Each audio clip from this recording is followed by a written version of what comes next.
Shalom Aleichem Bapak Ibu yang dikasihi oleh Bapak Yahweh.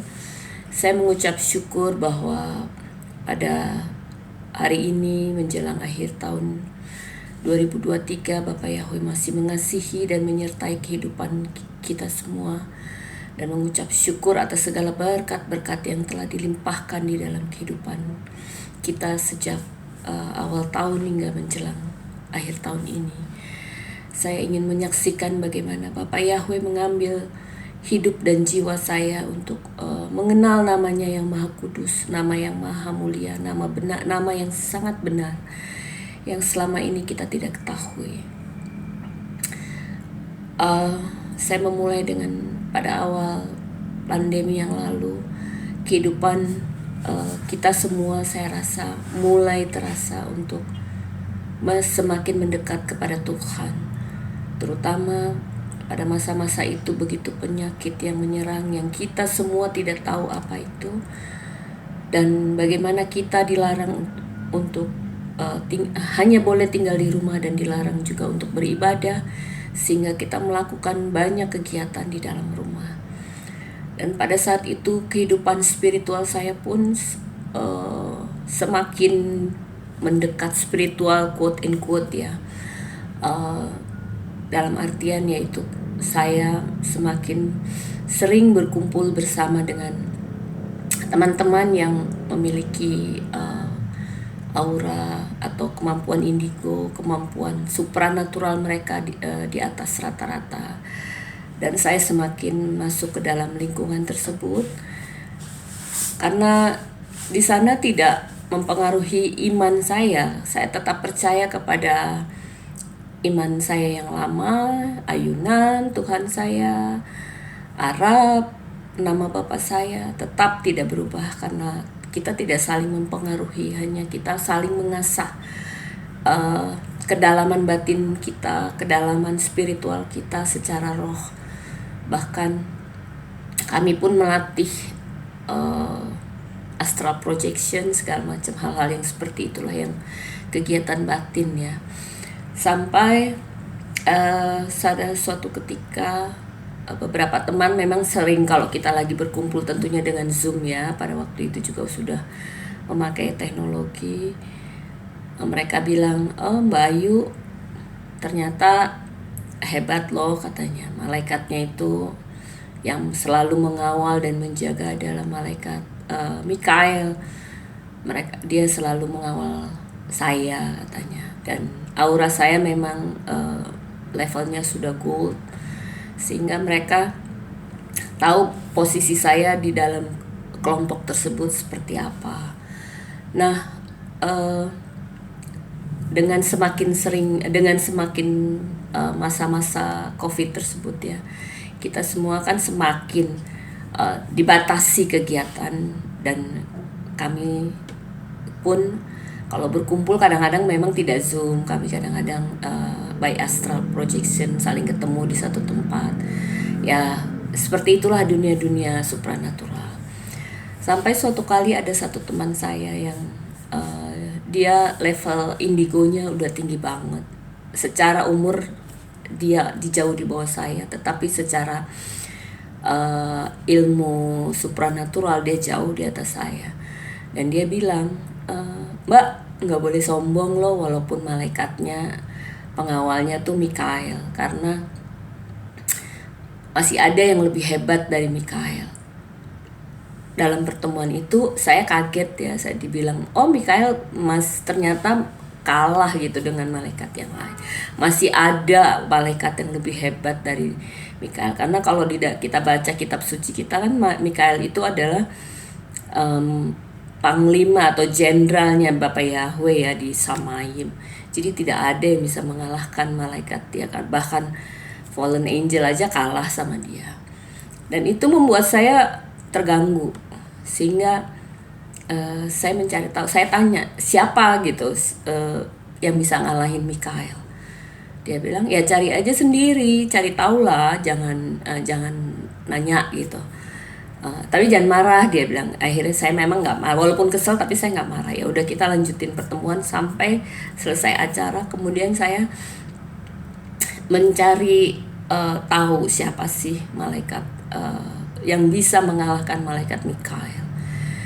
Kemudian ketika saya searching, saya cari tahu, itu yang muncul di beranda saya tuh ternyata bolak-balik tulisannya adalah malaikat Bapak Yahweh dan malaikat Yahweh ya tulisannya tuh, kalau saya nggak salah ingat bisa dilihat, yaitu videonya Pak Lukas.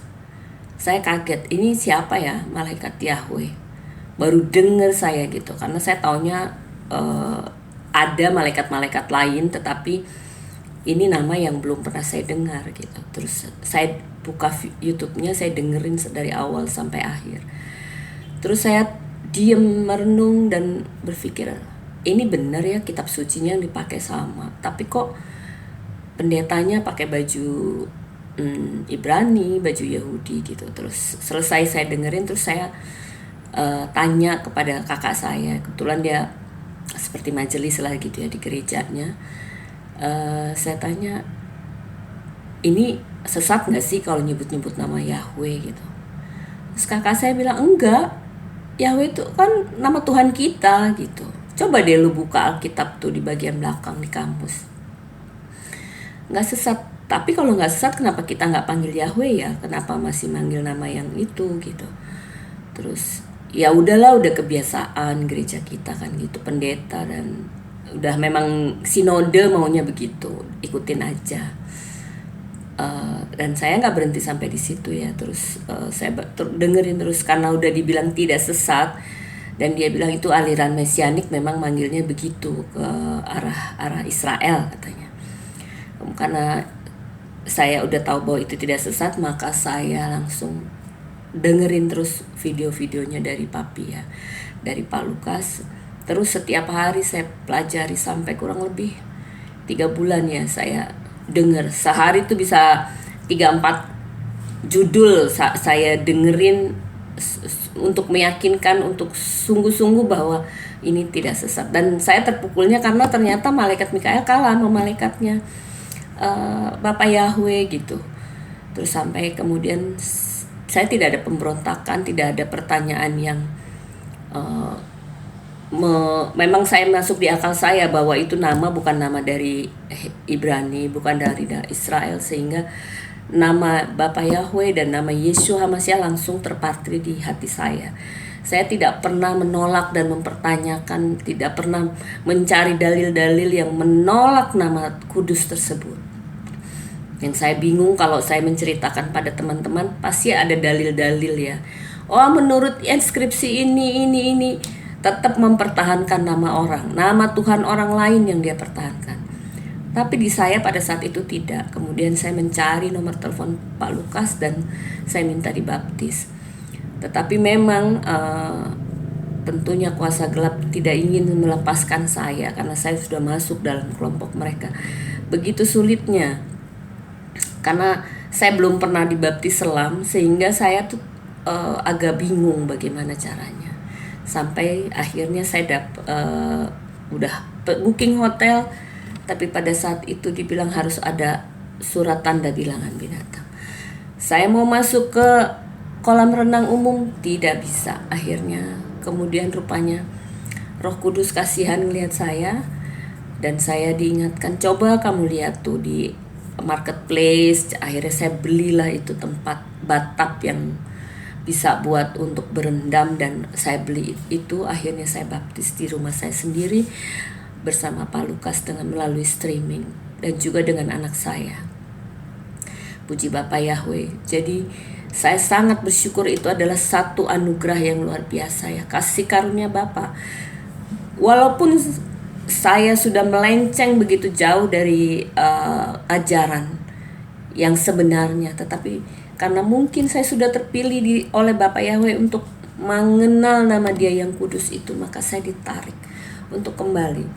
Seandainya saya mengeraskan hati, mungkin saya tidak ada di sini hingga saat ini. Dan sampai pada beberapa hari yang lalu, saya di Magelang, saya bertanya pada Pak Lukas, apakah benar malaikat yang bersama saya itu benar-benar Mikael? Karena selama beberapa waktu saya tidak berkomunikasi, karena saya takut kalau itu bukan dari Bapak Yahweh.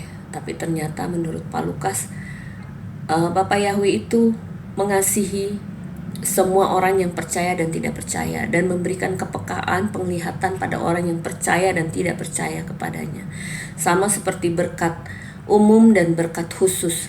Nah, begitu juga berkat umum diberikan kepada orang. Jadi yang mereka lihat memang benar malaikat dari Bapak Yahweh, yaitu malaikat Mikael. Jadi rupanya perkataan teman saya itu adalah jalan dari untuk saya benar-benar kembali kepada Bapak Yahweh. Untuk jalan bagaimana saya mengenal nama yang kudus, mengenal Torahnya, mengenal Adonai Yesua yang sebenarnya, yang selama ini saya dengar, saya pelajari hanyalah sebagai mitos, yang hanya di awang-awang, yang hanya saya sebut. Memang saya mengimani Tuhan dengan nama yang lama itu adalah juru selamat saya, tetapi saya tidak pernah mengikuti Torah yang diajarkan, karena memang gereja-gereja atau gereja lama yang saya imani dulu tidak pernah mengajarkan tentang Torah. Seolah-olah Torah itu sudah selesai, diganti dengan ajaran yang yang kita ketahui selama ini. Tidak pernah mengenal 7 hari raya, tidak pernah menguduskan hari Sabat, padahal hari Sabat adalah yang diperintahkan di dalam 10 perintah Abba Yahweh. Jadi bagi saudara-saudara dimanapun yang mendengarkan, yang sudah mendapat panggilan, jangan keraskan hatimu, karena sebentar lagi Adonai Yesua datang menjemput kita. Apakah kita sudah ada di dalam daftar buku kehidupan, di mana kita akan dipanggil sesuai dengan iman kita? Nah, kalau kita tidak mau kembali kepada nama yang kudus yang benar, Bapak Yahweh, Beshem Yesua HaMashiach Waruach Kodes, kita tidak akan selamat. Dan itu adalah kehidupan yang sebenarnya. Kehidupan sesudah mati adalah kehidupan yang sebenarnya. Jadi jangan kita mengeraskan hati kita. Jangan kita menganggap bahwa apa yang sudah kita pelajari selama ini, apa kata sinode, apa kata gereja, apa kata pendeta itu adalah yang benar. Tetapi kalau itu salah dan tidak sesuai firman, jangan diikuti. Kita kembali kepada akar Ibrani yang benar, nama Tuhan terutama. Setelah itu terimalah pembaptisan. Jangan dikeraskan hati kita. Terima kasih, kiranya kesaksian saya ini membawa berkat bagi saudara-saudara. Bapak Yahweh memberkati. Selamat menyambut tahun yang baru, tahun yang akan ditahirkan oleh Bapak Yahweh untuk kita masuk dalam berkat-berkat yang baru. Haleluya. Amin. Shalom Aleichem.